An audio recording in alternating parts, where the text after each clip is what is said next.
rezekinya. Begitu pula seluruh jamaah yang hadir pada kesempatan pagi hari ini maupun yang belum sempat hadir.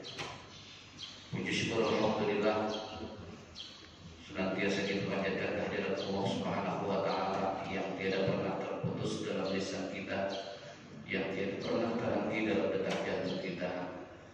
Semoga Allah senantiasa tetap memberikan bimbingan, memberikan petunjuk kepada kita serta rahmatnya agar kita bisa mudah untuk senantiasa mendekatkan diri kepada Allah Subhanahu wa taala.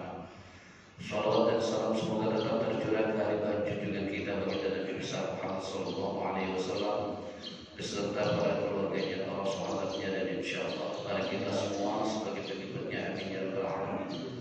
Hadirin hadirat kaum muslimin dan muslimat, Bapak Ibu Saudara yang dimuliakan Allah Subhanahu wa taala.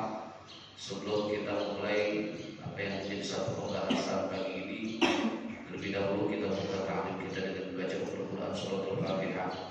Kita berharap banyak dengan surat Al-Fatihah karena memang Allah Maha Rahman Maha Rahim. Yang pertama, kita sampaikan Fatihah ini buat orang tua kita, guru-guru kita,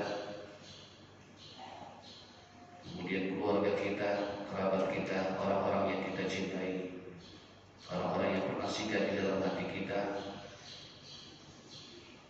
terutama yang telah mewakafkan pada masjid ini, orang-orang yang telah berjuang untuk masjid ini, dan seluruh jamaah yang istiqamah di masjid ini. Mudah-mudahan Allah Subhanahu wa taala tempatkan di tempat yang mulia di sisi Allah Subhanahu wa taala. Allah terima amal ibadahnya, Allah ampuni segala setiap kesalahan yang dilakukan semasa di dunia, dan Allah angkat derajatnya.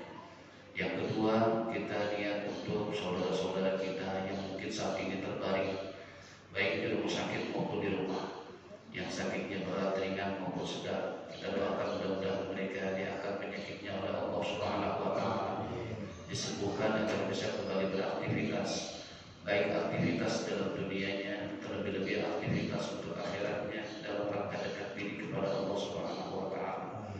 Yang ketiga, kita niat buat saudara-saudara kita yang mungkin saat ini sedang memiliki hajat, entah hajat untuk kepentingan keluarga, masyarakat, dan sebagainya. Kita doakan mudah-mudahan Allah kabulkan segala hajatnya. Yang memiliki masalah, mudah-mudahan Allah berikan jalan keluar dalam setiap permasalahannya. Amin ya rabbal alamin. Al-Fatihah. Ya Allah yaftahu alaina wa huwa bil khairati wa huwa al alifi wa yarzuqna as-sihhata was-salamata wal afiyata wal barakah wa husnul khatimah ila hadratin Nabi Mustafa Rasulullah sallallahu alaihi wasallam. Al-Fatihah. A'udzu billahi minasy syaithanir rajim. Bismillahirrahmanirrahim. Alhamdulillahi rabbil alamin arrahmanir rahim maliki yaumiddin. Iyyaka na'budu wa iyyaka nasta'in. Ihdinas siratal mustaqim. Shiratal ladzina an'amta 'alaihim ghairil maghdubi 'alaihim waladdallin. Amin. Bismillahirrahmanirrahim. Kitabus shalah. Ini kitab yang menerangkan tentang masalah salat. Faradallahu ala hadhihi al-ummati fi kulli yawmin wa laylatin khamsa salawatin faqat wa hiya az-zuhru wal 'ashru wal maghrib wal 'isya was subh. Allah telah mewajibkan kepada ini umat Muhammad fi kulli yawmin wa laylatin, pada setiap hari dan malam, mengerjakannya adalah khamsa shalawatin faqat, 5 kali salat saja atau 5 waktu salat, yang mana wahiyal zuhur wal asr wal maghrib wal isya was subh.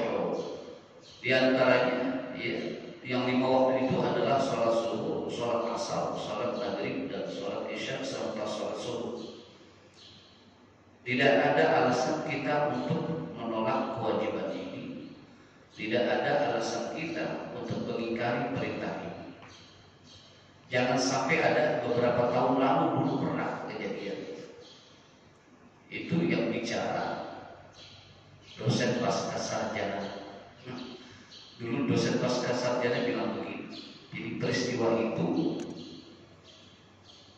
saat saya khutbah Jumat di wilayah Bintaro itu, Selesai sholat Jumat, ada seorang dokter sih sebenarnya ya, dia dokter bukan dokter. Saya disuruh diajak untuk bicara maka saya pengen ngomong sama Ustaz. Karena tadi yang disampaikan itu berkenaan dengan diri saya. Ada apa Pak? Saya bilang, mohon maaf kalau penyampaian saya menyinggung perasaan. Oh tidak. Justru saya pengen bertanya. Barangkali Ustaz bisa menyelesaikan masalah saya. Emang kenapa Pak? Adik saya itu dosen pasca sarjana agama. Tapi yang saya bingung dia nggak pernah sholat. Belum lama dia mengadakan satu resepsi pernikahan putranya di gedung. Di sebelah gedung itu ada masjid. Saya merasa bahwa resepsi ini kan urusan dunia, walaupun ujung-ujungnya akhirat. Tapi saya pikir nggak ada alasan kita untuk meninggalkan sholat walaupun kita dalam sesibuk apapun resepsi. Saya ajaklah adik saya sholat karena waktu zuhur sudah tiba. Dia bilang, Dek, yuk kita sholat dulu. Setelah itu kita lanjutkan. Kalau sudah sholat enak katanya. Apa dia bilang? Abang sholat kan? Loh, terus kamu bagaimana? Nanti kita bicara. Selesai resepsi. Waktunya asar begitu juga sampai maghrib. Kebetulan dia sewa gedung itu panjang waktunya lama. Dia sebelum COVID, jauh sebelum COVID. Begitu selesai acara, abangnya disuruh ke rumahnya. Abang mampir ke rumah saya. Biasa jelaskan. Jadi begitu mampir, singkatnya dia cerita begini. Abang keluarkan dalil saat ini juga mana perintah kewajiban sholat. Kalau memang ada perintah wajib sholat saat ini saya sholat. Loh, Al-Quran kan menyatakan aqimus sholat yuqimus sholat. Apa kata dia itu dosen pasca sarjana agama? Itu bahasanya kita disuruh mendirikan, bukan mewajibkan, kata dia. Enggak ada ayat Al-Quran yang bicara ya ayyuhalladzina amanu kutiba alaikumus sholat, kata dia. Nah ini dokter, ini memang bukan dokter di bidang agama fakultasnya, jadi tidak mengerti dia karena umum. Nah, di saat itu saya membahas tentang masalah kewajiban sholat dengan kalimat aqimus sholat yuqimus sholat pada saat Jumat itu. Saya bilang ada satu pemahaman orang tidak percaya dengan kewajiban sholat karena dalam Al-Quran tidak ada bahasa ya ayyuhalladzina amanu kutiba alaikumus sholat. Yang ada aqimus sholat yuqimus sholat atau aqimis sholat, dirikan sholat. Padahal kalau kita telah makna mendirikan ini lebih tinggi, lebih dalam lagi daripada mengerjakan sholat ataupun menunaikan sholat. Nah saya bilang begini Pak, memang kalau kita tidak belajar kaidah usul tidak akan ketemu kalimat ini. Terus bagaimana Ustaz? Saya bisa menjawabnya. Sampaikan aqimus sholat itu kata kerja, ya fi'il. Kata kerja adalah perintah. Aqimus sholat, kerjakanlah atau dirikanlah sholat, dirikanlah sholat. Nah, di dalam kaidah usulnya itu kan perintah namanya. Dirikanlah sholat kan perintah. Jadi dalam kaidahnya al-aslu fil amri lil wujubi. Al-aslu fil amri lil wujubi. Setiap asal muasal setiap perintah di dalam agama itu adalah wajib. Perintah yang ada di dalam Al-Quran itu wajib dilaksanakan oleh setiap hamba Allah. Ya.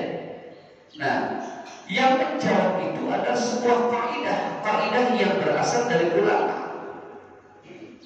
Maka saya bilang kalau nggak dekat dengan ulama sesat. Ya. Bingung kita untuk menerjemahkan sebuah pemahaman di dalam agama. Nggak bisa. Maka kita harus dekat dengan ulama. Bukan pengen menghormati ulama, bukan. Ulama juga nggak minta dihormati, nggak minta disanjung, tetapi ulama punya kewajiban untuk memberikan pencerahan, untuk memberikan pengetahuan kepada masyarakat luas tentang masalah agama, dikala mereka terbentur dengan beberapa hukum. Jadi itu masalahnya. Kaget juga abangnya nih. Begitu dengan penjelasan sih, oh begitu Ustaz. Iya. Jadi kita belajar kaidah usul. Al-aslu fil amri bil wujub. Asal muasal perintah di dalam agama adalah wajib. Aqimus shalah, ini kan salat bukan perintah, maka wajib dia. Ya, dan banyak kaidah-kaidah lain itu. Baik. Wala tajibu illa 'ala al-muslimil balighil 'aqil al-zahirina min al-haid wal nifas. Dan tidak wajib sholat itu kecuali atas orang muslim yang balik. Mumayyiz belum wajib, tapi kalau sudah balik baru wajib. Mumayyiz itu baru menjelang akan balik, ya, baru dia tahu ini baik, ini tidak. Itu doang. Kalau sudah balik, dia tahu kenapa ini baik, kenapa ini tidak baik. Sampai sebegitu prosesnya pertumbuhan seseorang itu dalam menuju kedewasaannya atau menuju kepada akil baliknya. Jadi kalau kita punya anak itu sudah mengerti, nah kamu berbuat itu maksudnya untuk apa? Oh ini begini, karena begini, ya. Nah, dia bisa menjawab itu, berarti dia sudah balik. Kalau anak kecil yang umur 9-10 tahun atau 8 tahun itu berkategori mumayyiz itu baru mengenal ini baik, ini nggak baik. Dia punya teman nih, kok temannya jahat banget, ya. Ada teman yang baik, temannya baik, udah sedikit aja. Nah, kalau balik deh lagi. Jadi kecuali balik, lalu kemudian dan berakal, lagi berakal, sehat akalnya, orang bilang nggak wajib, ya. Terus kemudian suci at-tahir. Nah ini wajib orang suci untuk sholat. Suci dari mana? Minal haid wal nifas, dari haid dan nifas. Orang perempuan kalau dalam keadaan dia haid, haram dia justru kalau sholat, tunggu sampai selesainya. Lalu kalau orang perempuan batasan haid di kapan? Paling cepat sehari, ya. Ada lagi yang cepat berikutnya seminggu, ya. Umumnya adalah seminggu, tapi yang paling lama 2 minggu, ya. 14 hari atau 15 hari itu paling lama. Lewat dari itu bisa jadi darah istihadah, darah penyakit, ya. Kalau keseringan seperti itu, ya, haid selesainya tuntasnya kok lama banget, misalnya, nah, silakan ke rumah ke dokter ya, spesialis untuk diperiksa, takut masalah gitu. Wat nifas, sepanjang nifas tidak boleh sholat, ya. Ba'da dukhuli waqtiha, sesudah masuk waktunya, ya. Kalau belum masuk waktunya, jangan, nggak bisa. Saya mau ada cara, saya sholat duluan ya, mau sholat zuhur misalnya, waktu belum masuk, ya, saya sholat duluan dah, nggak bisa. Menunggu waktu sholat masuk baru biasa. Diawali dengan apa? Dengan azan, ya. Jadi tolong juga kasih tahu beberapa saudara-saudara kita, kalau azan juga dalam keadaan berwudu, ya. Jangan azan yang ajan aja. Merebut masjid, intinya kalau misalnya zuhur, belum ada yang azan nih, ya, di mana-mana udah azan. Nah, ini dikejar waktu, dia azan aja, kalau habis azan baru dia wudu, baru disolat. Nah, salah itu ya. Wudu dulu aja, wudu nggak apa-apa, habis wudu baru azan, gitu. Tapi kalau habis azan jangan kabur. Iya, dulu sering saya melihat itu, menemukan itu. Kerjanya azan doang, sholatnya mah kagak. Itu dia asal orang soleh semua, kagak ada yang begitu, ya. Ya. Jadi sudah masuk waktu.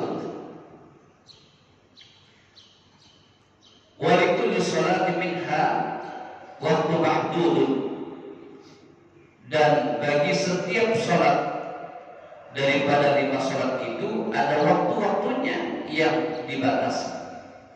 Ada batasnya waktunya.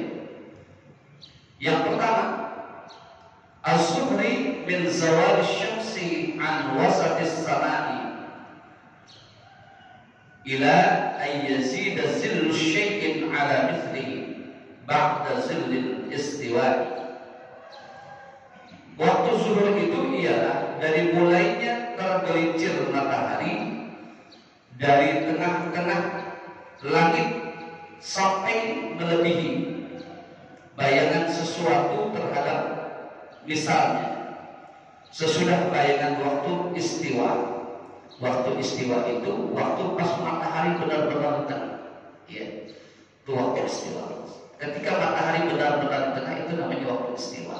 Ada pendapat, ya, ketika matahari benar-benar di tengah kepala kita, artinya matahari terbelnya benar, panasnya benar itu justru tidak disunahkan untuk sholat. Sunahnya setelah matahari bergeser sedikit, ya, tidak saat matahari di tengah-tengah.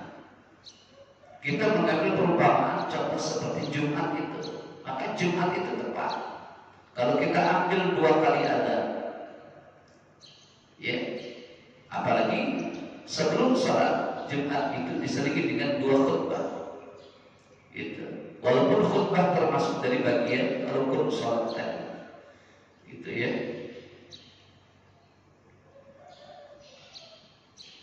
Waktu asri minas ziyadah, dan waktu asar ialah dari mulainya melebihi ala zillil mithli ila ghurubis syamsi kulliha, atas bayangan misalnya sesuatu sampai terbenam matahari semuanya, itu waktu asar.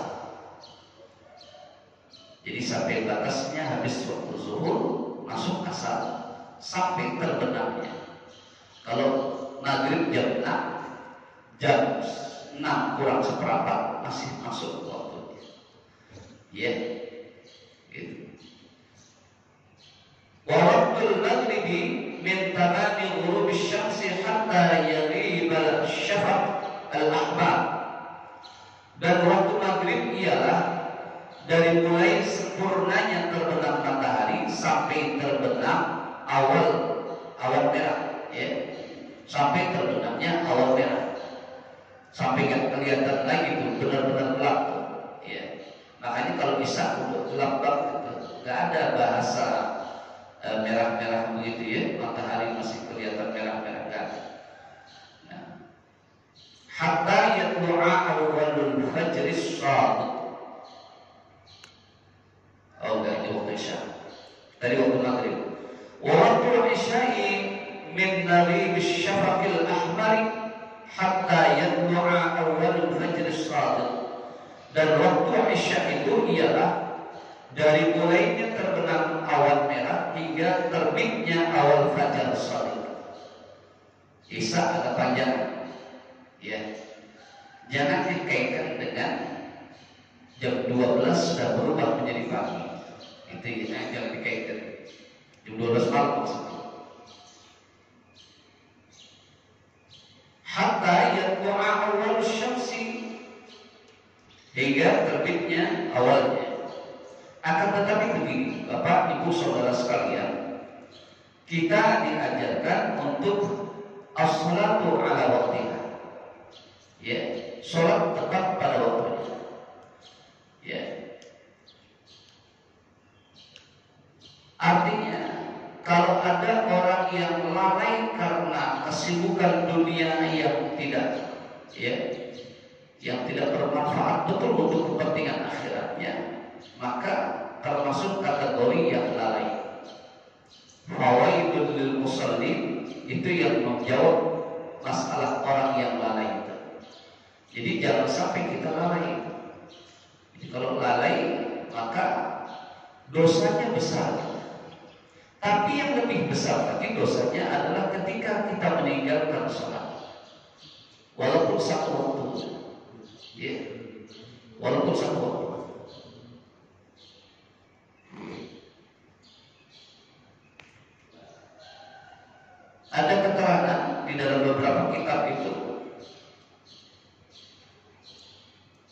yang lalai dalam sholatnya itu berdosa.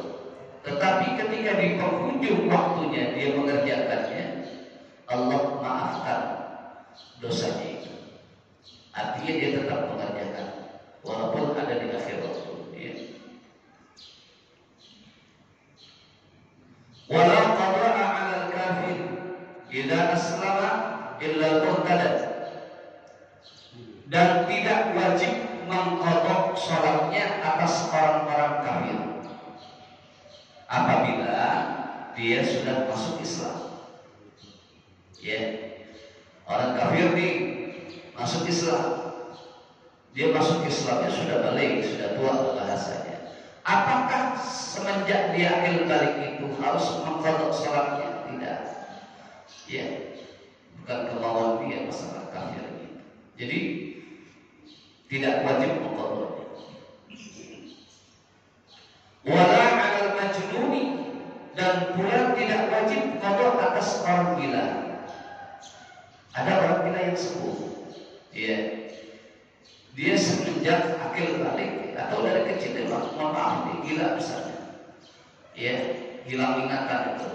Begitu sudah umur 40 lebih, 45, 50, Allah kasih kesembuhan buat dia. Lalu dia memang di Islam dari lahirnya gitu. Lalu bagaimana? Apakah dia wajib untuk mengqadha salatnya? Tidak. Atau walaupun ketika dia dalam kehidupan berumah tangga mengalami guncangan, entah ditinggal istrinya meninggal, ya, atau anaknya meninggal, sehingga stres sampai mohon maaf gila. Tapi tahapan gilanya nggak lama, sampai cuma 3 tahun atau 4 tahun, tiba-tiba sembuh lagi. Nah, waktu yang 3 tahun atau 4 tahun itu, apakah dia harus mengqadha salatnya? Tidak. Ya, tidak harus mengqadha. Wal mughma 'alaihi was-sakarat ba'da sahwihim, dan orang pingsan atau juga orang mabuk tidak wajib qadha. Ya, sesudah sembuhnya mereka. Ba'da sahwihim illa idza ta'addaru bidzalika wala 'ala as-shaghir, kecuali bila mereka ya sengaja dengan yang demikian itu dan tidak wajib qadha atas anak kecil. Ya, apabila dia sudah balik. Wa yajibu 'alal aba'i wal ummahati an ya'muru auladahum bis-salati 'inda 7 sinina wa yadribuhum 'ala tarkiha 'inda 10. Nah, ini perhatian buat kita. Kalau ada orang tua yang tidak pernah mengajarkan anak untuk sholat itu, di saat anak itu sudah berusia 9-10 tahun, bahkan awalnya dari 7 tahun, ya, dari 7 tahun tidak pernah ngajarin dia. Kalau anaknya lagi tidak pernah memperkenalkan dengan masjid, maka berdosa orang tuanya. Maka di sini, dan wajib atas bapak-bapak dan ibu-ibunya ayyakuru auladahum bis-shalah, menyuruh mereka kepada anak-anak mereka itu untuk mengerjakan sholat. Inda 7 sinina, ketika mereka berumur 7 tahun. Ya, ketika mereka berumur 7 tahun, wajib tuh orang tua untuk mengarahkan, mengajarkan. Wa yadribuhum 'ala tarkiha 'inda 10, dan dia memukul anak itu tidaklah berdosa orang tua. Justru dia mengajarkannya dengan cara memukul anak itu. Wa yadribuhum 'ala tarkiha, ketika anak itu tidak mau sholat atau meninggalkan sholat di saat usianya 10 tahun, tetapi bukan ngegebugin seperti maling. Ya, pendidikannya adalah gebuk Quran. Jadi kalau kita nggak belajar dengan ulama, mungkin pemahaman kita beda. Ya, bahasa yadribuhum, memukul mereka, ya bisa terjemahannya macam-macam. Ada mukul di Tokyo, ada diapain, digebukin, bisa jadi. Nah ini bukan begitu, bukan. Artinya memukul dengan mendidik. Ayo, ya, yang jelas, ya pahamnya kita pukul, pantatnya kita pukul, ya, gitu. Kalau anak perempuan jangan pantatnya, ya, ini bahunya, lengannya, ya, pukul lain. Ya. Jadi kalau bapak boleh, ya, maksudnya itu kehormatan buat anak kita yang perempuan. Jadi berdosa.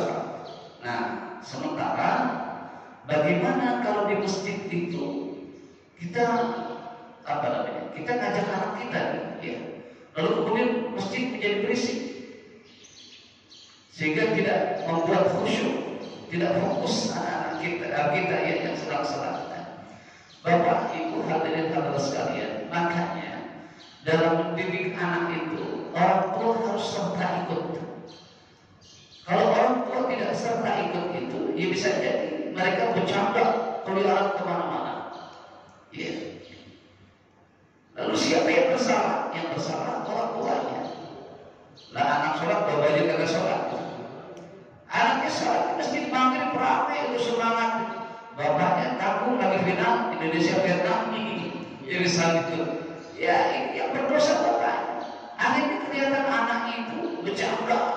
Begitu anaknya bicara, gitu kan? Kalau di masjid itu temperamen orang berbeda-beda. Ada komaji, emang temperamennya tinggi, lihat bocah bercanda, dimajar, jebret, nangis, pulang adu. Akhirnya berantem urusannya. Ya, jadi jangan dilarang, tapi jangan pernah melarang anak kecil ketika di masjid. Yang bisa kita arahkan.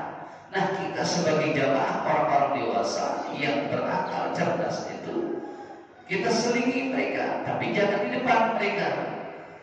Ini anak kecil di depan, nggak bagus. Anak kecil di soft belakang, atau kedua dari soft belakang. Ya, kedua dari soft belakang. Ajarkan, tapi di sini, bapak di sini, satu di sini, bapaknya lagi satu sini. Ya, jangan biarkan mereka itu meninggalkan masjid karena kemarahan kita. Kita pun akan berdosa. Kenapa? Karena mencetak generasi yang soleh-soleh itu gak mudah. Jadi bapak melarang begitu, anak akan kapok, Pak. Apalagi parah bengis kita sama anak-anak kecil itu. Anak itu pandai merekam siapa orang yang jahat, yang galak dan yang tidak. Anak itu akan menghormati setiap kita dengan bijaksana melalui kebaikan-kebaikan kita. Nah, sini, wah pintar datang sini, ayo. Salat sama bapak, biarpun itu bukan anak kandung kita, ya, anak tetangga kita sini salat. Udah ajarkan mereka, itu pahalanya besar, Pak. Jangan sampai seperti apa yang saya alami. Itu di karet belakang itu, Karbel dekat Setiabudi sana. Saya numpang sholat Jumat. Itu yang MC itu kiai gitu. Tapi saya kaget. Akhirnya saya pindah tempat. Saya setiap mendapatkan masjid yang gak sesuai dengan apa tuntunan itu, saya keluar nyari masjid lagi. Gara-garanya apa?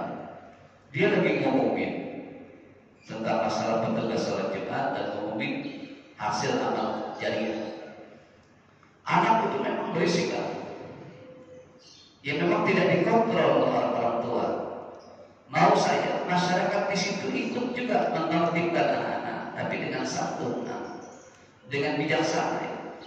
Itu anak berisik, akhirnya apa? Dengan pengeras suara dia bilang, ya anak-anak setan nih, pulang itu, anak-anak setan, pulang itu, gitu. Jangan sholat, ganggu orang tuanya, gitu. Di bahasa anak setan ini yang jadi masalah buat kita. Sehingga dengan bentakan yang keras itu, hening semua anak-anak diam. Mereka keluar satu-satu. Saya lihat mereka keluar. Yang mereka keluar satu-satu, saya pun ikut keluar. Kebetulan ada masjid yang lebih dekat dan lebih bijak. Ini nggak boleh, dosa kita Pak. Dosa. Nanti ketika anak tidak mengenal masjid, tidak pernah mendatangi ke masjid, itu tanggung jawab kita yang luar biasa itu. Aduh, alhamdulillah subhanallah. Di assalam itu mudah-mudahan lebih bijak kita orang-orang tuanya untuk menyikapi anak-anak kita yang sholat. Saya bangga, kenapa? Kalau saya keluar dari tempat ini, anak-anak itu mencium tangan saya, itu beda seperti anak santri. Nah itu udah kelihatan anak itu baik di wilayah lingkungan Masjid As-Salam. Saya berharap itu tidak akan sirna dari kepribadian mereka itu, ya. Itu membentukkan karakter itu namanya.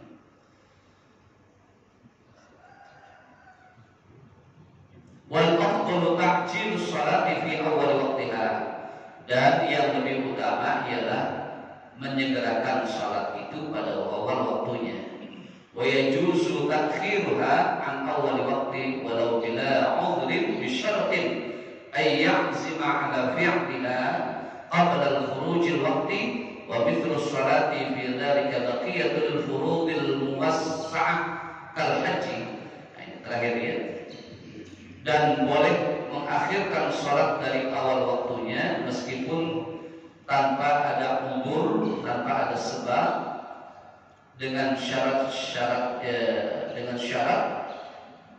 ia bermaksud mengerjakan sholat sebelum keluar waktunya. Ya, artinya kalau dia mau mengakhirkan waktunya itu, tapi dia udah punya niat duluan, ya dia mau mengerjakan sholat itu. Seperti apa tuh kejadian itu? Seperti sholat di dalam hal demikian, ya, semuanya kefarduan yang dilonggarkan seperti ketika dia menunaikan ibadah haji, ya. Ketika itu biasa terjadi di saat kita mengerjakan ibadah haji, banyak waktu-waktu sholat yang dilonggarkan karena ada pekerjaan-pekerjaan yang lain. Tapi yakin bahwa saya tetap mengerjakan sholat itu pada waktunya, gitu. Di awal waktu niat mengerjakan di awal waktu, tapi secara faktanya dia mengerjakan di akhir waktu, ya, jadi nggak masalah, ya. Ya sampai di sini. Tapi yang jelas begitu juga Pak. Ada satu hal yang saya kadang suka pengen mengeluarkan sesuatu hal, menyikapi orang yang ngaji habis maghrib. Kalau ngaji habis maghrib kan kadang-kadang terbentur dengan waktu isya nih. Ada ustaz-ustaz atau kiai yang menyampaikan masalah itu nanggung. Kita ini kadang-kadang terlalu terlalu memperhatikan waktu, sehingga kalau sudah waktunya isya ya sudah berhenti, gitu ya ngajinya. Padahal bahasanya belum selesai. Yang bagusnya adalah tetap selesaikan dulu bahasa itu. Jangan dipotong. Ya, jangan dipotong. Waktu itu tetap saja dibiarkan saja. Ya. Malah pendapat Imam Syafi'i itu waktu atamahnya isya itu di Indonesia, waktu atamah. Apa waktu atamah itu? Waktu kesempurnaan di Indonesia itu. Itu isya itu jam 9 tahun. Ya. Tapi kan tak mungkin kita. Kenapa? Karena beberapa masjid semuanya kalau memang isya jam 7 mereka azan. Maksud saya begini, bukan di situ yang kita lihat. Yang kita perhatikan ketika kita ngaji dalam pembahasan itu, kalau belum selesai saja. Ya, karena orang nggak ngerti begini. Begitu kita bahas, tinggal sedikit lagi merangkum azan. Jangan bilang dasar cukup selesai. Ya Ustaz mau ngomong. Ini ngikutin selesai. Cuma kata Ustaz, ya bahasan tinggal dikit lagi. Udah gitu apa? Orang-orang kalau udah selesai azan, Kata dia bilang, udah nggak usah azan, langsung aja komat. Jangan. Itu meninggalkan kesunahan namanya. Kita kan pengen nggak sekedar wajib yang kita lakukan, sunnah kita dapat di situ. Jadi tetap azan aja. Biarpun ketinggalan seberapa lama ketinggalan kita azan. Kalau memang waktu masih sempurna, azan. Kalau memang sudah agak sedikit jauh, azannya nggak usah pakai speaker. Udah azan. Allahu Akbar.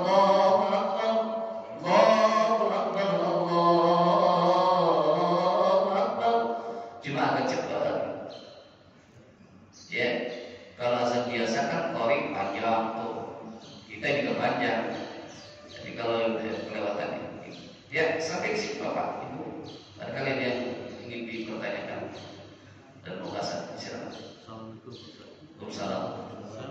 Tadi kan masalah anak kecil ya. Iya. Tidak boleh dilarang. Nah, anak kecil keluar masuk kamar mandi kan karpet ini basah. Betul. Apa itu boleh dilarang? Apa tidak, Ustaz? Iya. Satu, dua, orang tuanya ada. Orang tua membiarkan saja. Itu gimana, Ustaz? Nah, betul. Terima kasih, Ustaz. Baik, Assalamualaikum terima kasih. warahmatullahi wabarakatuh. Wassalamualaikum warahmatullahi wabarakatuh. Bagus.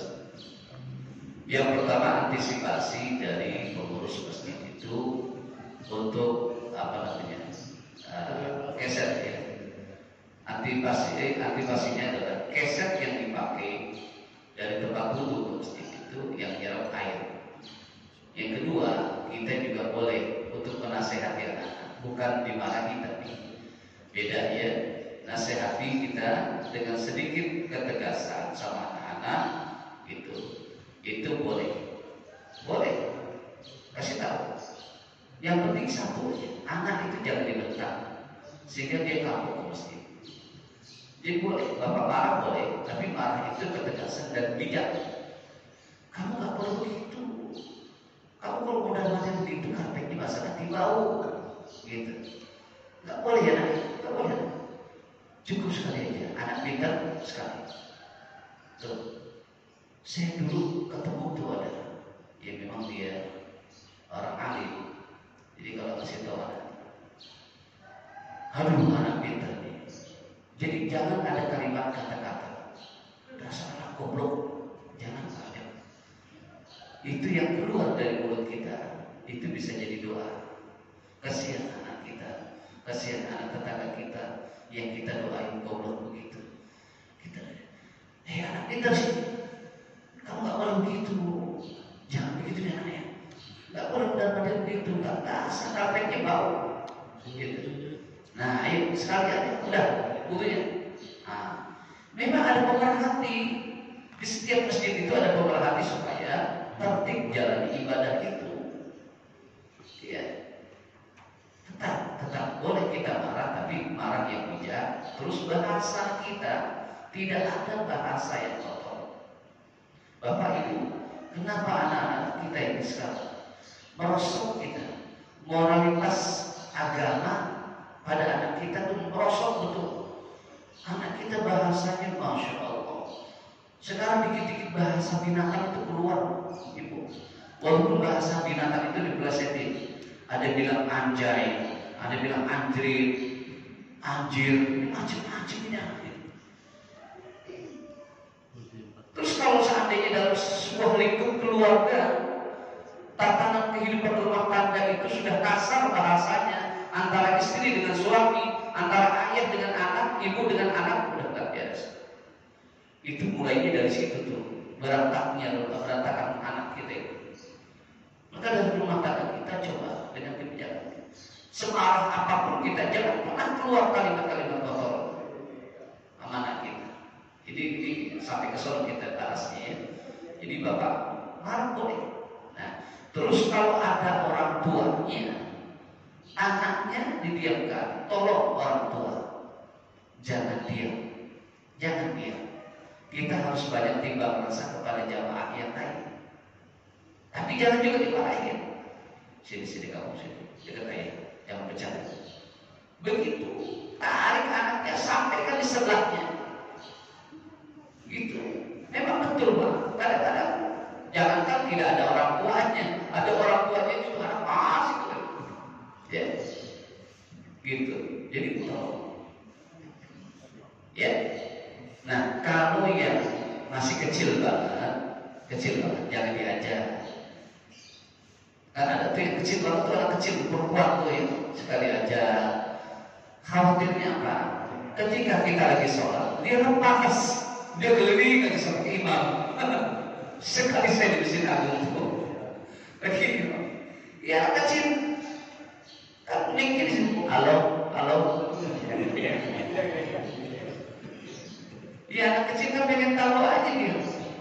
Apa sih khusyuk tuh kalau begitu? Susah saya mencapai khusyuk. Anak bocah kecil banget masalahnya. Itu yang begitu jangan dibawa. Cukup di rumah. Kita kenalkan anak-anak ke masjid itu ketika sudah 7 tahun, 6 tahun lah mulai. 6 tahun ajarkan anak kita mengenali masjid itu. Ini yang disebut tarbiyatul qabla bulugh, pendidikan sebelum mencapai akil balik. Ya udah, barangkali kita lagi prihatin betul. Udah pejabat kita merosot tuh moralitas agama dan moralitas bangsanya, ya. Itu lagi rame tuh. Saya mau berdoa tidak pada berantem di kepolisian, biar urusan beda. Ya. Saya mau udah tahu jawabannya, paling bebas. Paling bebas. Entar bercampur lagi dengan kekuasaannya, habis lagi itu. Ya, pelacuran, perjudian, narkoba, udah nggak akan bisa selesai di Indonesia itu. Yang main pejabat juga. Ya, yang korban kan anak-anak muda kita itu korban. Pengedar-pengedar, pemakai itu korban. Ya, insya Allah bisa dipahami Pak Asman ya. Alhamdulillah. Ada yang lain kalau kan kita cukup. Cukup ya. Insya Allah. Tapi kalau enggak ada yang nanya berarti penjelasan saya pas. Kalau ada yang nanya kan masih ada yang kurang paham. Ya, mudah-mudahan bisa dipahami semuanya dan kita selalu dalam keadaan sehat walafiat. Dapat mendidik anak kita menjadi anak yang soleh dan solehah, yang senantiasa dia punya konsekuensi terhadap agamanya. Sekali lagi Bapak, ajarkan anak kita tentang sholat, karena berangkat dari sholat itu anak kita menjadi baik.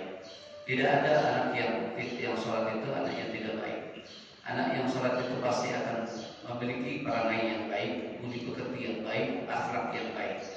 Kenapa kita mengajarkan sholat itu adalah mengajarkan tentang penghambaan diri seorang hamba kepada Tuhannya.